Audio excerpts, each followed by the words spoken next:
కరోనాకి 20 రోజులు పోయాక చేసాడండి.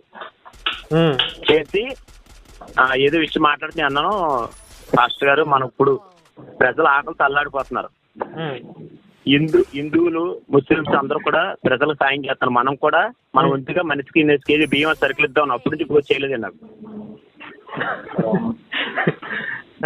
చేయలేదండి. పేదవాళ్ళకి అన్నం పెడదామంటే ఫోన్ చేయలేక అప్పుడు మరి వాళ్ళందరూ చేస్తారు, మరి మన భక్తి అని ఊగాం కదండి ఇప్పుడు దాకా. మరి టైం వచ్చినట్టు చేయాలిగా. హాస్టల్ వాళ్ళు దిగమింగుతారు కానీ వాళ్ళు ఎందుకు పెడతారు? అదండి ఇప్పుడు దాన్ని బట్టి మొత్తానికి నాకు దేశం పుట్టేసిందండి. రెండోది ఏంటంటే ధర్మాన్ని కాపాడమని మీరు ఒక మాట మాట్లాడారు. ధర్మాన్ని కాపాడితే ధర్మం నేను కాపాడద్దని. ధర్మం కాపాడడం అంటే తల్లిదండ్రులకు అన్నం పెడతాం, ఇతరులకు మనం సహాయం చేయడం, నీతి కలిగి జీవించడం